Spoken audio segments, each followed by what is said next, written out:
কর্মযত সুন্দর, ঈশ্বর আশীর্বাদ সর্বদা। আজ বলবো বায়ুতত্ত্বের রাশি মিথুন রাশি 2025 সাল কেমন যেতে চলেছে। মিথুন রাশির জাতক জাতিকারা 2025 সাল মোটামুটি ভালোই আসতে চলেছে এবং তাদের বিভিন্ন কর্মের দিকগুলো খুলে যাচ্ছে। বছরের প্রথম সময়টা স্বাভাবিক থাকলেও এপ্রিল মাসের পর থেকে মিথুন রাশির চিত্রটা অনেকটাই পট পরিবর্তন হতে চলেছে।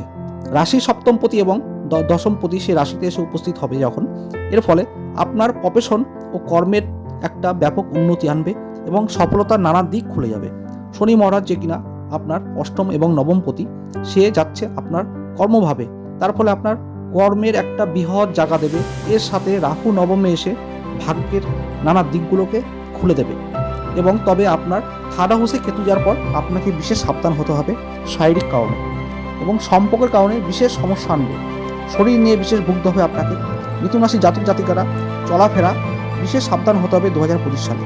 অস্ত্রোপচারের যোগ থাকলো শরীরে এবং অ্যাক্সিডেন্ট থেকে আপনাকে বিশেষ সতর্ক করে চলতে হবে রাস্তাঘাটে। ভিডিওটি ভালো লাগলে অবশ্যই আপনারা শেয়ার করবেন আপনাদের পার্শ্ববর্তী ভাই বোনদের কাছে, তারাও উপকৃত যেন হয়।